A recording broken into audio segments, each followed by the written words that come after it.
Professor, you've got to get us that data. Quinn, it's me. Stein didn't make it. Shit. Did you find his phone? You mean the phone you just called? Right. Hey everyone, I am Mont or Alex, and I've got quite a bit to talk about in this video. But first things first, I had a great holiday, thanks to those who asked. So I've made a few channel updates so far. One to largely talk about the first year of my channel once I reached 10,000 subscribers, I think it was, and another just to let you know about my absence during my holiday a few weeks ago. I'm over 20,000 subscribers now, which I'm extremely grateful for, so big thanks to everyone who has subscribed and watched my videos. As for today's update, the main topics are Bloodborne, Patreon, and future content for this channel. I'll include some on-screen annotations if you want to skip to a certain topic, and those should be on screen about now. So let's start with future content, shall we? I have some plans for what sort of videos I'll be putting out, and to give you a brief idea, I've got Dark Souls 2 lore videos as my main content, I suppose you could say. Those take the most amount of time and effort, and those are the main course. I just put up a video on Strayed, and I'll have a lore video on Lycia coming out soon, and I'll of course work on some more. If you have any suggestions for characters you'd like to see me cover, please do leave a comment letting me know. Aside from that, I've got quite a bit of other Souls content coming up. A series on boss guide tutorials for Dark Souls 2, which you've probably seen a few of maybe, and some PvP videos just because why not?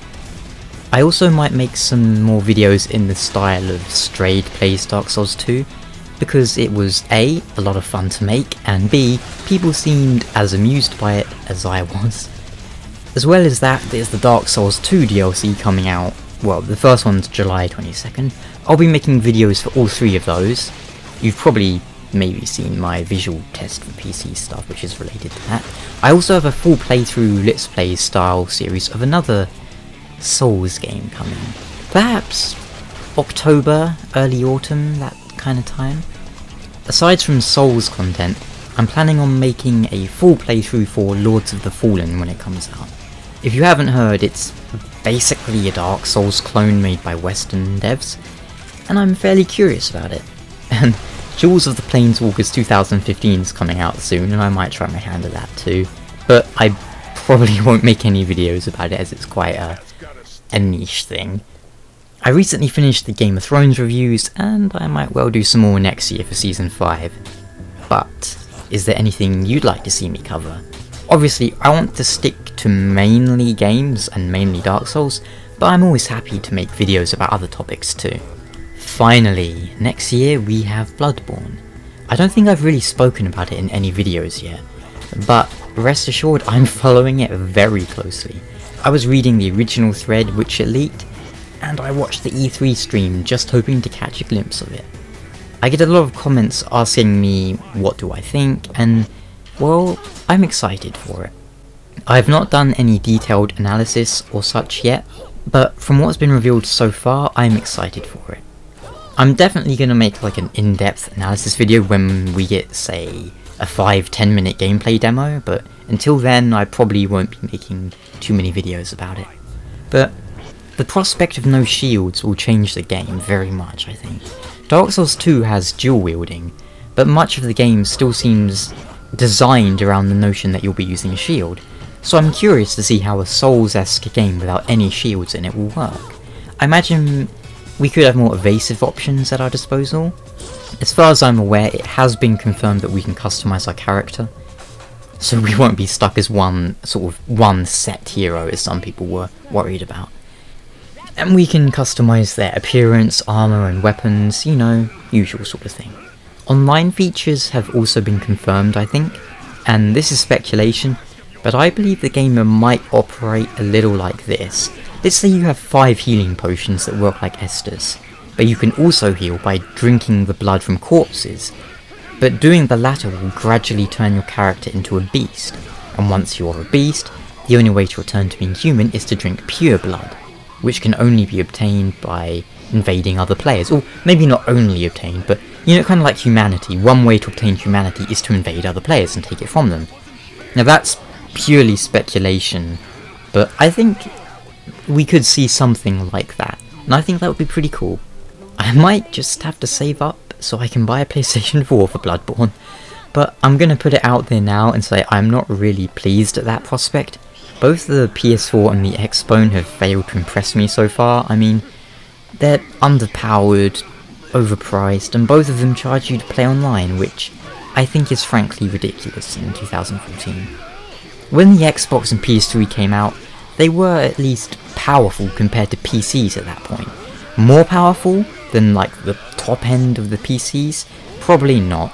But when the PS4 and Xbone came out, both of them were roughly equivalent to mid-range PCs, and that's being generous. I mean, I have a mid-range PC, I say, and it's more powerful than a PS4 and an Xbone, I'm pretty sure about that.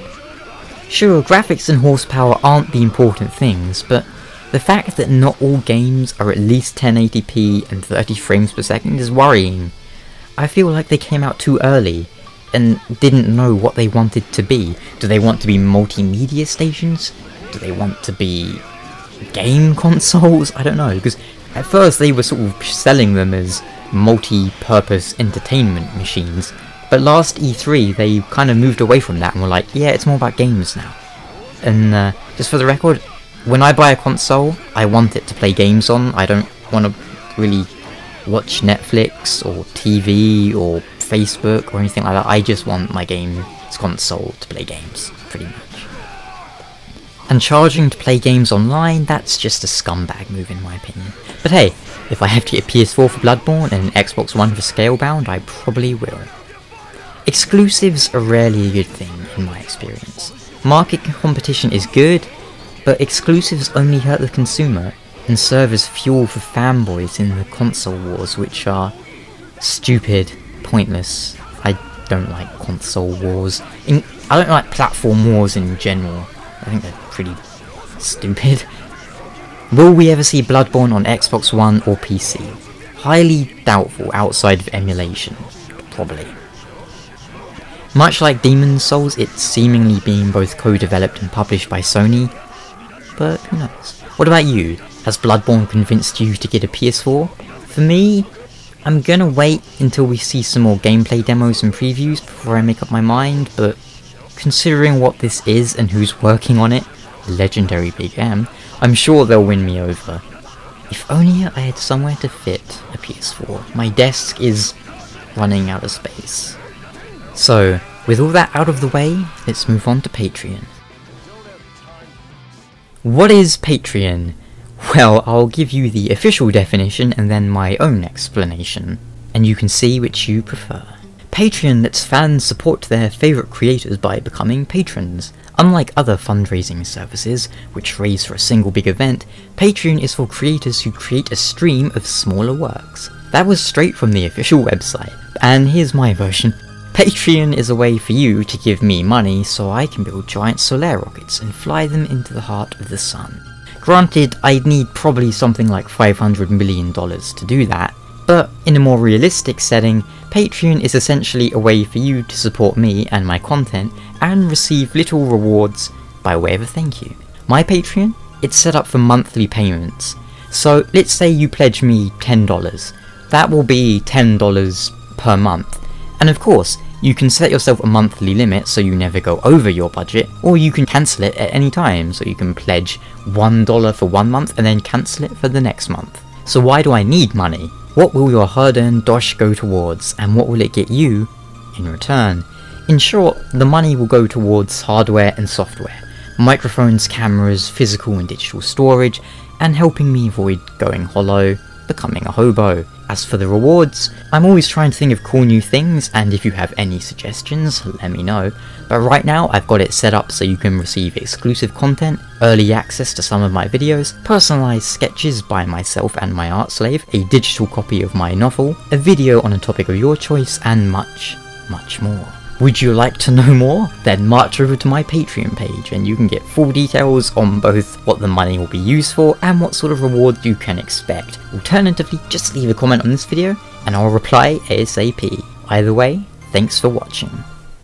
I'm trying to be as transparent as I can about the Patreon thing because in the end, it is pretty much just asking for money, which is a very sensitive sort of subject and some people get super mad at it and say you need to get a real job, fuck you, blah. But yeah, I think that about wraps up everything I wanted to talk about. Oh, right, I also want to point out that none of my videos will ever be behind paywalls. Patreon will let you see some of them early, like maybe a week or maybe a month for things that take me longer to make, but I don't like the idea of you having to pay to watch them to begin with. No. Think of Patreon as a sneak peek. Like getting to see a movie a few months before it's out in the cinema. Something like that, I guess. Not that my videos take me a year to make and cost billions of dollars because I'm hiring Tom Cruise. Although, hiring Tom Cruise to narrate lore videos could be interesting. Whether you pledge or not, I hope everyone knows that I really appreciate you watching my videos, and if you don't pledge, that's fine, I'm still gonna make them. It's a lot of fun for me making videos, but that's nothing compared to getting to discuss them with you, and, you know, all my commenters. Commenters? Whatever. I'm quite proud of the community we have here. Most of the time we're mature about stuff, and we respect each other's opinions, and we get along pretty damn well. And that's exactly the sort of community I enjoy being a part of. Person X isn't better than Person Y because they have more posts or more subscribers or they've been there longer or whatever nonsense like that. We all have a fair say in things. I do read every comment I get and I try my best to reply to them too, and I do hope that encourages you to share your opinions because, I mean, even if it's only me, there is at least one person reading them, so don't worry about that. So yeah, please do share your opinions, be it leaving a comment or sending me like an email or a private message or whatever, or even if it inspires you to make your own videos. And that I've had a few messages from people who say I have inspired them to make their own stuff, and that is some of the highest praise you can get. So once again, thank you so much for watching, and please continue to support me in the future. Ciao.